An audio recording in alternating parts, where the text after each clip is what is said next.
കുറേ പേര് reaction videos ചെയ്യുന്നുണ്ടായിരുന്നു. അതിൽ നിന്നെല്ലാം വ്യത്യസ്തമായിട്ട് ഈ ബല്ലാത്ത ജാതി എന്നുള്ള ഒരു പേരിട്ട് ചെയ്യാൻ എന്താ കാരണം? നമുക്കൊരൊറ്റ കീവേഡ് വെച്ചിട്ട് ചിലവരെ മനസ്സിലാക്കാൻ പറ്റും. ഒരു ഐഡന്റിറ്റിയാണ് ഉണ്ടാക്കിയെടുത്തത്. അപ്പൊ കണ്ടാ മനസ്സിലാവും. ആൾ ക്യാപ്പ് വെച്ച് ഇത് മറ്റാളല്ലേ. സംശയം ചോദിക്കാൻ വീട്ടിൽ പോയതാ രാത്രി. നാട്ടുകാര് പിടിച്ച് കല്യാണം കഴിച്ചു. കുക്കറിന്റെ ഉള്ളിൽ നിന്ന് കഞ്ചാവ് പിടിച്ചത് ഇന്നലെ കണ്ടതാ വാർത്ത. അപ്പൊ ആളുടെ വീഡിയോയില് ഞാനിങ്ങനെ പറയും, വല്ലാത്തയാതി.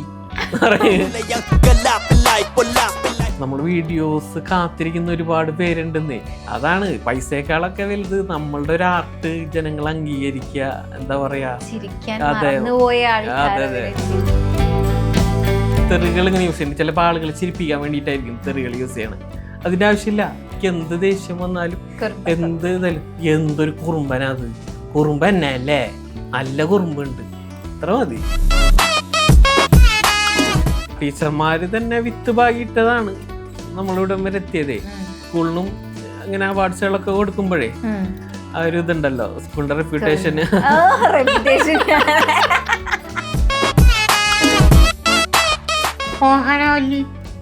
മോഹനവല്ലി അർജന്റീനയുടെ ഫ്ലക്സിന്റെ താഴെ അമ്മയുടെ പടം വെക്കണോ അതോ മോഹനവല്ലിയുടെ പടം വെച്ചാൽ മതി? എനിക്ക് P4 പ്ലേസിന്റെ ഇന്റർവ്യൂ വളരെ ഇഷ്ടമാണ്.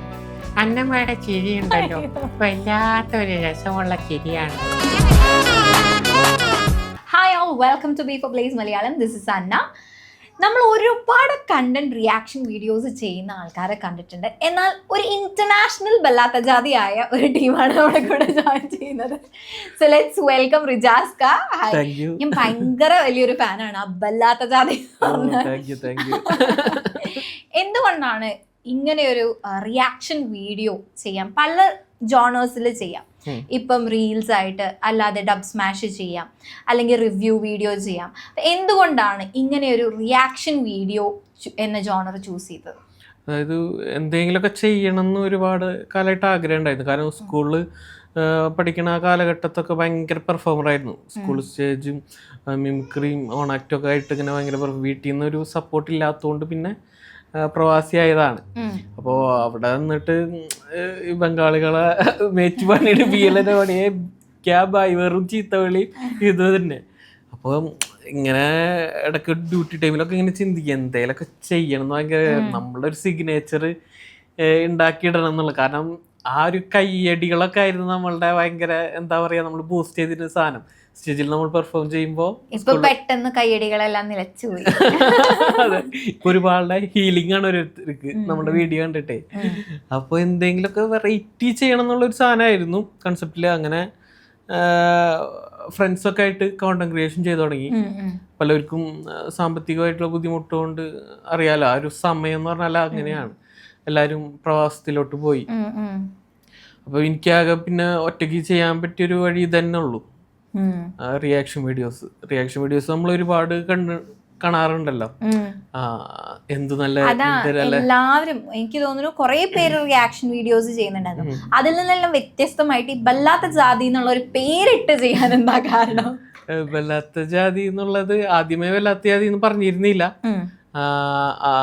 ഒരു നോർമൽ ടൈപ്പിൽ തന്നെ പോയിരുന്നത്. പിന്നെ വീട്ടില് എന്തെങ്കിലും കോമഡി പറയുമ്പോ വല്ലാത്ത ജാതി എന്നൊക്കെ പറഞ്ഞിട്ട് പറയും ഞാന്. അപ്പൊ ആ ഒരു സാധനം വീഡിയോയിൽ ഞാൻ കൊണ്ടുവന്നതാ. കൊണ്ടുവന്ന ആ ഒരു ബല്ലാത്തിയെ ഞാൻ പല രീതിയിലേക്ക് ടോൺ ചെയ്തു. അപ്പൊ ടോൺ ചെയ്തത് എല്ലാവർക്കും ഇഷ്ടപ്പോയി. പിന്നെ ഇപ്പൊ വീഡിയോസിലായാലും ഞാൻ ഒരു വീഡിയോയിൽ ആരെയും ഉപദ്രവിക്കുക അല്ലെങ്കിൽ മോശമായിട്ട് പറയുകയും ചെയ്യില്ല. ആരെയും വേദനിപ്പിക്കാണ്ട് ചെയ്യാം. കൂടി വന്നാൽ ഞാൻ പറയാ കുറുമ്പൻ, കുറുമ്പി, അത്രേ പറയുള്ളൂ. ജീവിതത്തിലും അങ്ങനെ തന്നെയാണോ? അതെ അതെ, അങ്ങനെ ആരെങ്ങനെ മോശം വാക്കുകളൊന്നും ഉപയോഗിക്കാത്ത. അതെ അതെ. ആരെങ്കിലും ഒക്കെ എന്തെങ്കിലും മോശമായിട്ട് പറഞ്ഞാൽ കുറുമ്പൻ, കുറുമ്പി എന്നാ പറയാറ്, അല്ലാതെ വേറെ ഒന്നും പറയാറില്ല ചീത്തയായിട്ട്? ഇല്ല, അങ്ങനെ പറയാറില്ല. അത് ഭയങ്കര ഒരു സെൽഫ് കൺട്രോൾ ആണല്ലോ. അതെ അതെ. ഇങ്ങനെ സെൽഫ് കൺട്രോൾ ചെയ്ത് വെക്കാനായിട്ട് എന്തെങ്കിലും ചെയ്യാറുണ്ടോ ലൈഫില്? ഇല്ല, അങ്ങനൊന്നും ചെയ്യാറൊന്നുമില്ല. ആരും വേദനിപ്പിക്കാണ്ടേ ഇരിക്കുമ്പോ ഇപ്പൊ നമ്മളിപ്പോ ഒരു ആക്സിഡന്റ് നടക്കാണ്. അപ്പോ പെട്ടെന്ന് അയാളുടെ ഭാഗത്തായിരിക്കും ചിലപ്പോ തെറ്റ്. നമ്മള് ഓടിപ്പോയിട്ട് ആളെ തെറി പറഞ്ഞാൽ ആൾക്കും ദേഷ്യം വരും. നമ്മള് സിമ്പിളായിട്ട് നമ്മൾ തന്നെ ഇതിൽ കാര്യങ്ങൾ പറഞ്ഞു കൊടുത്ത ആൾക്കും ഓക്കെയാണ്. വെറുതെ കുറെ ടൈമും വേസ്റ്റ് ആയി പോവും അവിടെ. ഇപ്പം ഒരുപാട് അവാർഡ്സ് കിട്ടി. ഉം. എനിക്ക് തോന്നുന്നു ഫൈനലി കിട്ടിയത് UK എന്നുള്ള റെക്കഗ്നിഷൻ ആണ്. International book of yes. അതൊക്കെ കിട്ടുമ്പോൾ എന്ത് ഫീൽ ചെയ്യുന്നു? അത് ഒരിക്കലും പ്രതീക്ഷിച്ചിട്ടില്ല ഇങ്ങനെയൊക്കെ കിട്ടുന്നേ. കാരണം സ്കൂളിൽ നിന്നൊക്കെ പഠിക്കുമ്പോൾ ഒരുപാട് സർട്ടിഫിക്കറ്റുകൾ കിട്ടും നമുക്ക്. ഈ സ്പോർട്സിലും ആർട്സിലും ഒക്കെ ഭയങ്കര ആക്റ്റീവ് ആയിരുന്നു. ക്ലാസ്സിൽ കയറൽ വളരെ കുറവായിരുന്നു. അപ്പോൾ സർട്ടിഫിക്കറ്റ്സ് ഇങ്ങനെ അപ്പോ ടീച്ചേഴ്സ് ഒക്കെ എന്താ പറയാറ്? അപ്പോ ടീച്ചേഴ്സ്, ഞാനൊരു കുറുമ്പൻ തന്നെ ആയിരുന്നു സ്കൂളിൽ. ടീച്ചർമാർക്കൊക്കെ ഭയങ്കര സന്തോഷമാണ്. അതായത് നമ്മള് ഇപ്പോൾ വല്ല കല്യാണത്തിനൊക്കെ ടീച്ചർമാരെ കണ്ടു കഴിഞ്ഞാലേ ടീച്ചർമാർ ഓടി വന്നിട്ട് ബാക്കിയുള്ളവരോടും പറഞ്ഞു കൊടുക്കും എന്റെ സ്റ്റുഡന്റ് ആണ്. ഭയങ്കര പ്രൗഡായിട്ട് പറയും. പക്ഷെ പണ്ടത്തെ ഒരു റിയാക്ഷൻ എങ്ങനെയായിരുന്നു? പണ്ടായാലും ഞാൻ നല്ലോണം കുസൃതി കാണിക്കും. അത് ഇതേപോലെ തന്നെ അലമ്പില്ലാത്ത കുസൃതികളുണ്ടല്ലോ ക്ലാസ്സിൽ ക്ലാസ്സിൽ കേറാറില്ല. അതായത് കേറാറില്ല. എന്താ പറയാ, ഇങ്ങനെ പേപ്പർ ഫ്ലൈറ്റ് പറത്തി ഇവിടെ അങ്ങനെ ഓരോന്നും ഒക്കെ ചെയ്ത. പക്ഷെ ടീച്ചർ കുഴപ്പമില്ലാത്ത രീതിയിൽ പഠിക്കായിരുന്നു. ഒരു 70% ഇതിലൊക്കെ പാസ്സാവുമായിരുന്നു. അതുകൊണ്ട് എന്ത് കുറുമ്പാണിച്ചാലും അവൻ പഠിക്കും എന്നുള്ള ഒരു ഇതുണ്ട്. പിന്നെ സ്കൂളിനും ഇങ്ങനെ അവാർഡ്സുകളൊക്കെ കൊടുക്കുമ്പോഴേ ആ ഒരു ഇതുണ്ടല്ലോ, സ്കൂളിന്റെ റെപ്യൂട്ടേഷന്.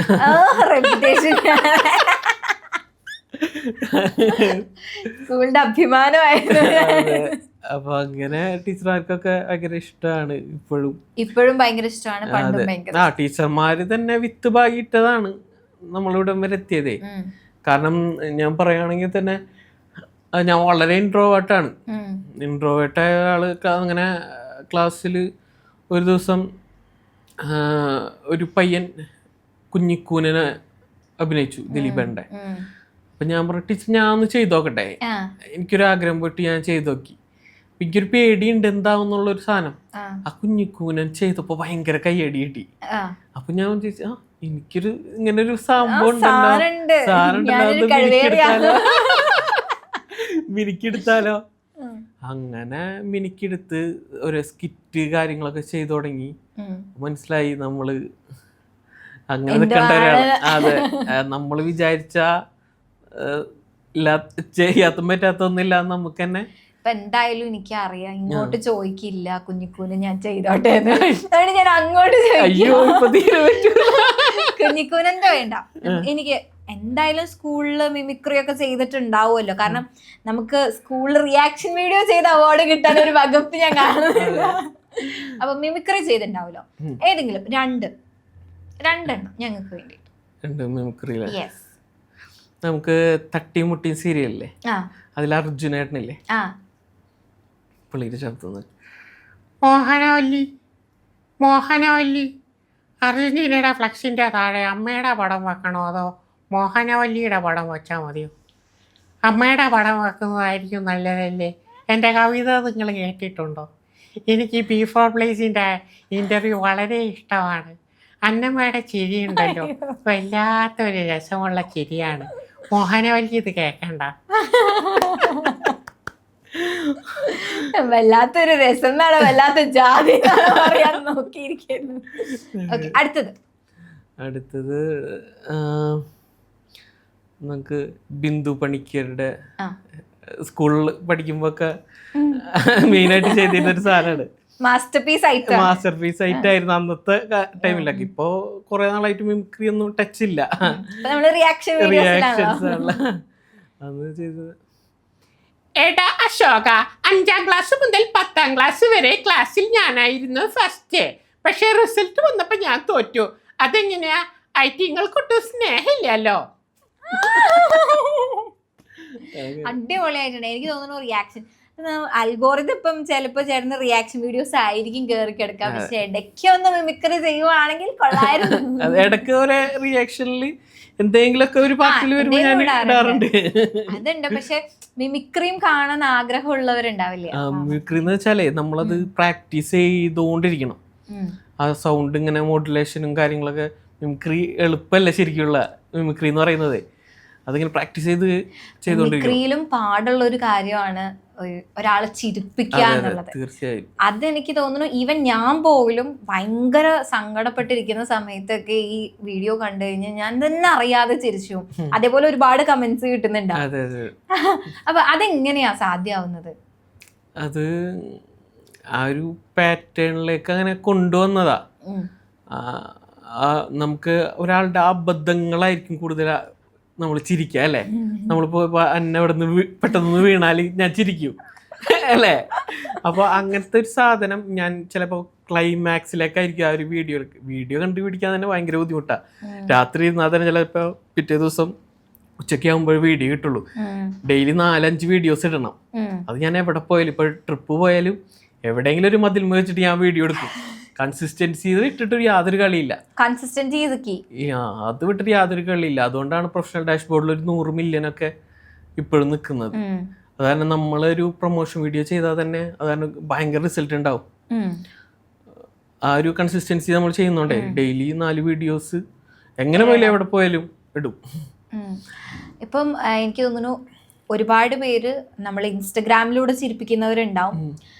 പക്ഷെ സിനിമയിൽ നമ്മളെ ചിരിപ്പിച്ച ഒരാളാണ് നമ്മുടെ സലീം കുമാരേട്ടൻ. പക്ഷെ ഇന്ന് നമ്മുടെ കൂടെ ഇല്ല. ആ ഒരു വേർപാടിനെ ആക്ച്വലി ഇങ്ങനെ നോക്കിക്കാണുന്നു. അതെ, മലയാള സിനിമയ്ക്ക് തന്നെ ഏറ്റവും എടുത്തു പറയേണ്ട ഒരാൾ തന്നെയാണ് സലീം കുമാർ. ഒരുപാട് വേഷങ്ങൾ, അതായത് വെർസറ്റാലിറ്റി ആയിട്ടുള്ള വേഷങ്ങളാണ്. ആദാമിന്റെ മകൻ അബു, അതിൽ വേറൊരു ടൈപ്പ് ക്യാരക്ടർ, പിന്നെ ഒരുപാട് ചിരിപ്പിക്കുന്ന ക്യാരക്ടർ.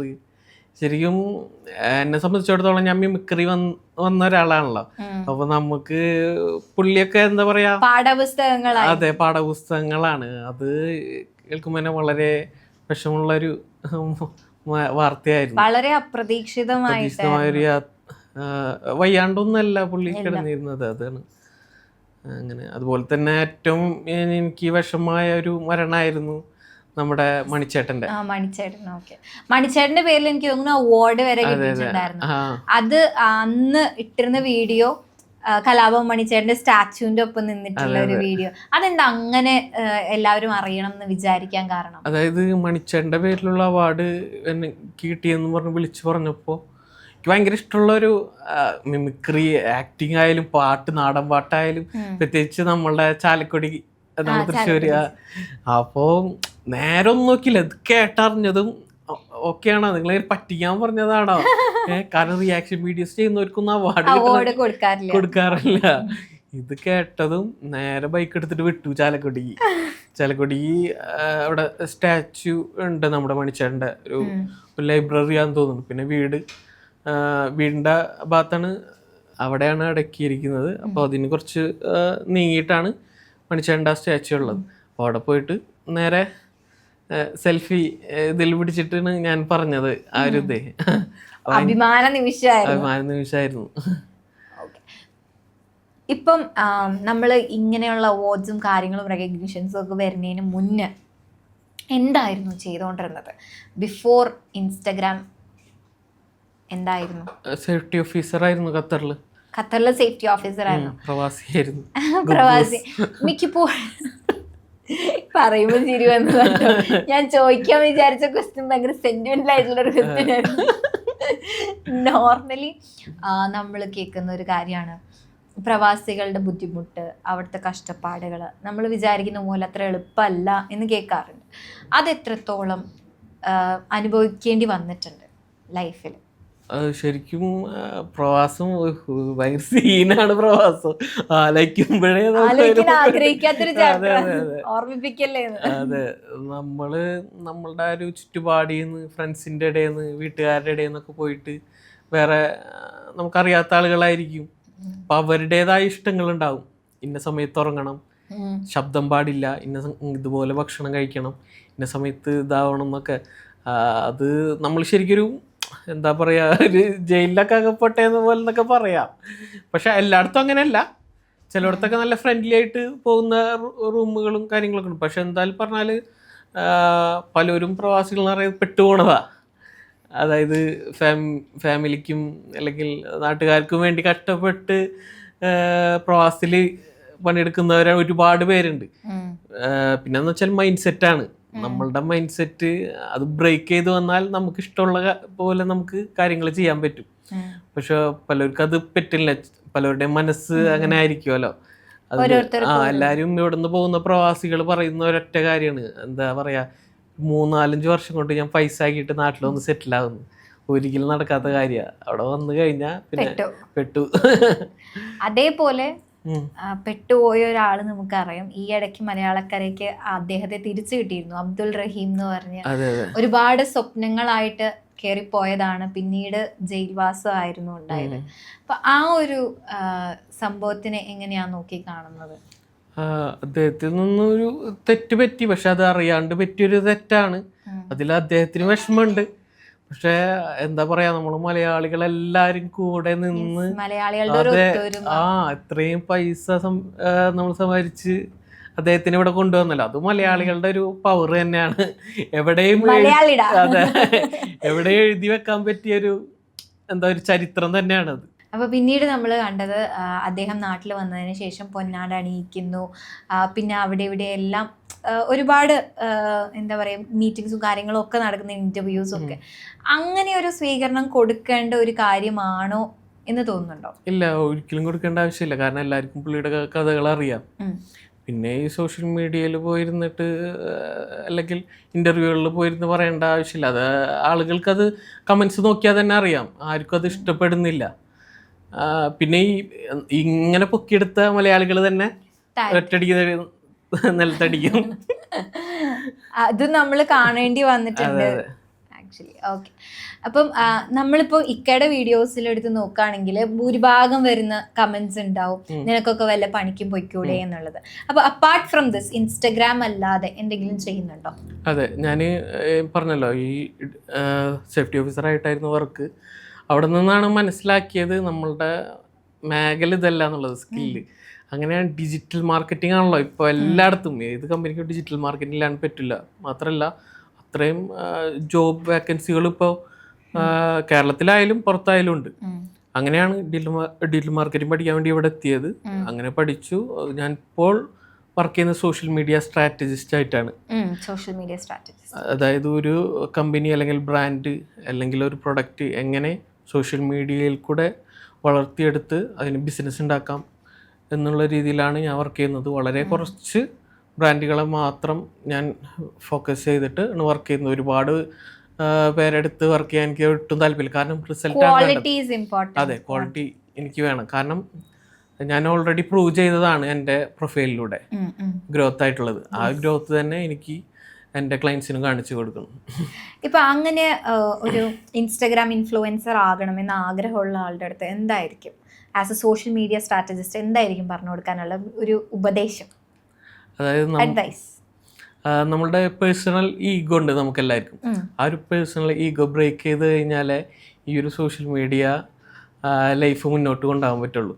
ഇതൊരു ലൂപ്പാണ്. ലൂപ്പിൽ അകപ്പെട്ട് കഴിഞ്ഞാൽ നമ്മൾ കറക്റ്റ് വീഡിയോസ് ഇടണം, കറക്റ്റ് ടൈമിങ്ങിൽ അത് കൊണ്ടുപോകണം, അല്ലെങ്കിൽ അൽഗോരിതം ചേഞ്ച് ആവും.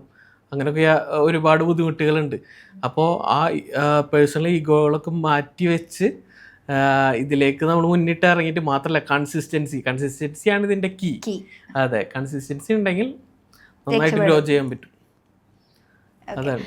അപ്പം ഞാൻ ഈ വീഡിയോസ് കണ്ടുകൊണ്ടിരുന്ന സമയത്ത് എല്ലാം വിചാരിച്ചിട്ടുണ്ടായിരുന്നത് മലപ്പുറംകാരനാണ് അല്ലെങ്കിൽ കോഴിക്കോടുകാരനായിരിക്കും, കോഴിക്കോട്, കാസർഗോഡ് ആ ഒരു ഏരിയ ഞാൻ വിചാരിച്ചിട്ടുണ്ടായിരുന്നു. പക്ഷെ പിന്നീടാണ് മനസ്സിലായത് തൃശ്ശൂർക്കാരനാണ് നമ്മുടെ സ്വന്തം കടിയാന്നുള്ളത് മനസ്സിലായത്. അതെങ്ങനെയാണ് അപ്പൊ ഈ ഒരു ബല്ലാത്ത ജാതി എന്നുള്ളൊരു സ്ലാങ്ങും തൃശ്ശൂർക്കാരനും അങ്ങോട്ട് സിങ്ക് ആവുന്നില്ല? അതെ, ഈ ഒരു കൺഫ്യൂഷൻ എല്ലാവരിലേക്കും എത്തിക്കണം എന്നുണ്ടായിരുന്നു എനിക്ക്. കാരണം എല്ലാവരും വിചാരിക്കും, അല്ലെങ്കിൽ തൃശ്ശൂർ എന്തുട്ടൊക്കെ ഡേ എന്നൊക്കെ പറഞ്ഞാൽ ആൾക്കാർക്ക് മനസ്സിലാവും, ഇത് തൃശ്ശൂർകാരനാണെന്ന്. പിന്നെ അപ്പോൾ കാസർഗോഡ് പോലെ ക്യാപ്പും മറ്റേ ഹിപ്പ് ഹോപ്പ് ക്യാപ്പൊക്കെ വെച്ച് കണ്ണാടൊക്കെ വെച്ച് ആ ആദ്യം തന്നെ നമ്മൾ ഒരു ഐഡന്റിറ്റിയാണ് ഉണ്ടാക്കിയെടുത്തത്. അപ്പോൾ കണ്ടാൽ മനസ്സിലാവും, ആൾ ക്യാപ്പ് വെച്ച് കണ്ണാടിച്ച് ഇത് മറ്റാളല്ലേ. പിന്നെ വെല്ലാത്തിയാതി എന്നുള്ള ഒരു സാധനം ഇതിലേക്ക് കൊണ്ടുവന്നു. കാരണം ഒരുപാട് സോഷ്യൽ മീഡിയയിൽ വീഡിയോ ചെയ്യുന്നവരുണ്ടാവും, പക്ഷെ നമുക്കൊരൊറ്റ കീവേഡ് വെച്ചിട്ട് ചിലവരെ മനസ്സിലാക്കാൻ പറ്റും. ഇപ്പൊ ബെല്ലാത്തിയാതി എന്ന് പറഞ്ഞാൽ ഇപ്പോ എന്നെ മനസ്സിലാക്കാൻ ഒരു ഇതുണ്ട്. ഒറ്റൊരു മുഖേ ഓർമ്മ വരും. അതെ അതെ. അപ്പൊ എന്തെങ്കിലും ഒരു സാധനം നമ്മളുടേതായ ഐഡന്റിറ്റിയിൽ ഉണ്ടാക്കുകയാണെങ്കിൽ അടിപൊളിയായിട്ട് പോകും. എന്നിട്ട് അതിനെ നമ്മളിങ്ങനെ തേച്ചരച്ച് മുന്നോട്ട് കൊണ്ടുപോവാ. ഓക്കെ, ഇനിയിപ്പം ഞാൻ 2 വീഡിയോ തരാം. ആ റീലൊന്ന് റിയാക്ട് ചെയ്യണം. ഓക്കെ അല്ലേ? അയ്യോ. അപ്പോൾ ഗൈസ്, നമ്മൾ ഒരു ചെറിയ ടാസ്ക് കൊടുക്കുകയാണ് നമ്മുടെ റിജാസ്കയ്ക്ക്. റിജാസ്കയുടെ എക്കാലത്തെയും മികച്ച ഫീൽഡായ റിയാക്ഷൻ വീഡിയോ ആണ്. ഇപ്പോൾ റിയാക്ട് ചെയ്യാൻ പോവാണ്. നമ്മുടെ ലൈവ് റിയാക്ഷൻ നമ്മൾ കാണാൻ പോവാണ് കേട്ടോ. കൂട്ടുകാരെ, ബയോളജി എക്സാം ആയിരുന്നു. അപ്പോൾ സംശയം ചോദിക്കാൻ വീട്ടിലേക്ക് പോയതാ രാത്രി. നാട്ടുകാർ പിടിച്ച് കല്യാണം കഴിപ്പിച്ച്. അപ്പോൾ സ്നേഹമുള്ള കേട്ടോ, ഭർത്താവിൻ്റെ കാല് തൊട്ടിട്ട് അനുഗ്രഹം മേടിക്കുന്നുണ്ട്. ബാക്കിൽ കൂടെ അമ്മ ഒന്ന് 6 അടിച്ച് അമ്മയുടെ അനുഗ്രഹം കൊടുത്തു ബാറ്റോണ്ടേ. നല്ല സ്നേഹമുള്ള അമ്മയാണ്. എന്തായാലും സിന്ദൂരൊക്കെ തൊടിക്ക് കല്യാണം കഴിഞ്ഞതല്ലേ, വല്ലാത്തിയാതി. നിങ്ങളിങ്ങനെ സംശയം ചോദിക്കാൻ കൂട്ടുകാരികളെ വീട്ടിൽ രാത്രി പോലെ കേട്ടോ, വല്ലാത്തിയാതിയാവും.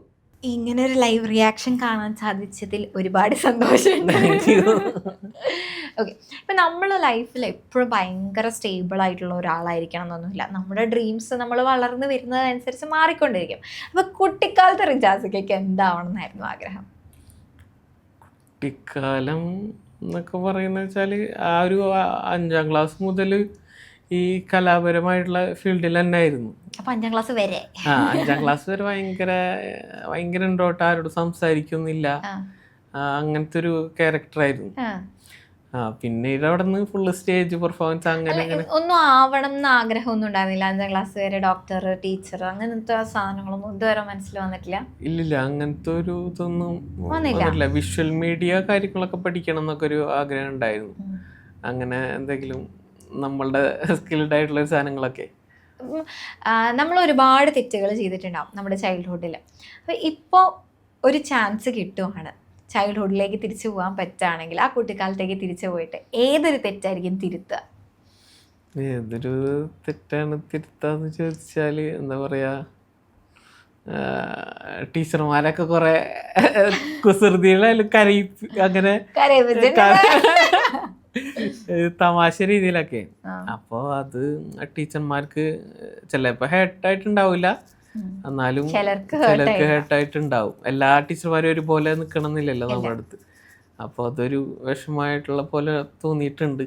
അങ്ങനെ ഒരിക്കലും ടീച്ചർമാരെ കരയിപ്പിക്കില്ല, അങ്ങനെ ഒരു റിജാസൊക്കെ ആയിരിക്കും കുട്ടിക്കാലത്ത് ഒരു ചാൻസ് കിട്ടിയാൽ? ഇല്ല, പക്ഷെ അതൊരു രസമായിരുന്നു. ഇപ്പോഴും ടീച്ചർമാര് അത് പറയും, ഓ നീ ഭയങ്കര ഒരു കുറുമ്പൻ പയ്യനായിരുന്നു, ഞങ്ങളെ കൊറേ കണ്ണീര് പിടിപ്പിച്ചതാണ്. ഞാൻ എന്തെങ്കിലുമൊക്കെ ഉണ്ടെങ്കിൽ ചോദിക്കും, ടീച്ചർ എന്താ ഞങ്ങൾ അങ്ങനെ വിളിച്ചത് ഇങ്ങനെ വിളിച്ചത് എന്നൊക്കെ പറയാം. അപ്പോൾ പെട്ടെന്ന് ടീച്ചർമാർക്ക് കേൾക്കുമ്പോൾ ഒരു കുട്ടികളുടെ ഇടയിൽ കേൾക്കുമ്പോൾ ഒരു വിഷമല്ലേ. അപ്പൊ അങ്ങനൊക്കെ ചെറുതായിട്ട് ഇപ്പൊ കരയിപ്പിക്കുന്നുണ്ടെങ്കിലും ഇപ്പൊ ഒരുപാട് പേരെ ചിരിപ്പിക്കുന്ന ഒരാളാണ്. അപ്പൊ ഇങ്ങനെ കൊറേ പേര് മെസ്സേജ് അയക്കുന്നുണ്ടാവല്ലോ, ഇങ്ങനെ മെഡിസിൻ ആണ് അങ്ങനെയൊക്കെ പറഞ്ഞ് ഇപ്പൊ ചിരിപ്പിക്കുക എന്ന് പറയുന്ന ഒരു കാര്യം ചെറിയൊരു കാര്യമല്ല, എല്ലാവർക്കും പറ്റുന്ന ഒരു കാര്യമല്ല. അപ്പൊ അങ്ങനെയൊക്കെ മെസ്സേജസ് ഏറ്റവും ഹാർട്ട് ടച്ചിങ് ആയിട്ടുള്ള ഒരു മെസ്സേജ് ചെയ്തായിരുന്നു. ഒരു ഉമ്മ ഫസ്റ്റ് അയച്ച മെസ്സേജാണ്. ഒരു ഉമ്മ ക്യാൻസർ പേഷ്യൻ്റാണ്. ഉമ്മക്ക് അങ്ങനെ ട്രീറ്റ്മെൻറ്റ് ചെയ്തുകൊണ്ടിരിക്കുന്ന കീമോ. അപ്പോൾ ഉമ്മ പറയുന്നത് വെച്ചാൽ മോൻ്റെ വീഡിയോസ് കാണുമ്പോൾ എനിക്ക് ഭയങ്കര റിലീഫാണ്. ഞാൻ ഡോക്ടറോടൊക്കെ പറഞ്ഞിട്ടുണ്ട്. അപ്പോൾ ഡോക്ടർ പറഞ്ഞത് ഇങ്ങനത്തെ വീഡിയോസ് ഇങ്ങനെ ഇരുന്ന് ഇങ്ങനെ കാണാം, എനിക്ക് ഭയങ്കര ഇഷ്ടമാണ്, മോൻ നല്ല നിലയിലെത്തുമേ, ഒരുപാട് പേരെ ചിരിപ്പിക്കുന്നതാണ്, എൻ്റെ സ്വന്തം മോനെ പോലെയാണ് എന്നിങ്ങനെ വീഡിയോ ഉമ്മ കാത്തിരിക്കുന്നു ഇന്ന ടൈമിൽ വീഡിയോ വരുന്ന. കാരണം കാലത്തൊരു 12 മണിയുടെ ഇടയിലൊരു വീഡിയോ, വൈകുന്നേരം 5 മണിയുടെ വീഡിയോ, 7, 9 അങ്ങനെയാണ് ഇടുക. അപ്പോൾ ആ കറക്റ്റ് ടൈം വരെ ഉമ്മാക്കറിയാം ഞാൻ എപ്പോഴാണ് വീഡിയോ ഇടുക എന്നുള്ളത്. പിന്നെ ഉമ്മയുടെ തന്നെ വാട്സപ്പ് ഗ്രൂപ്പുകളിലും ഇവിടെ ഒക്കെ ഷെയർ ചെയ്യും. അങ്ങനെയൊക്കെ ഉമ്മ പോയി കാണണം എന്നുണ്ടെങ്കിൽ തിരക്കിൻ്റെ ഇടയിൽ പറ്റിയിട്ടില്ല. ഉമ്മ എപ്പോഴും മെസ്സേജ് ആക്കി ഞാൻ ചോദിക്കലുണ്ട് എന്തായി അസുഖങ്ങൾ കാര്യങ്ങളൊക്കെ. ഇപ്പൊ നല്ല ബെറ്റർ ആയിട്ട് വരുന്നുണ്ട്. അതെ അതെ, എല്ലാം നല്ല രീതിയിൽ നടക്കട്ടെ. പിന്നെ അതുപോലെ തന്നെ പ്രഗ്നന്റ് ആയിട്ടുള്ള ലേഡീസ് ഒരു ഭയങ്കര ഇമോഷൻ ഇതാവണ ടൈമാണല്ലോ.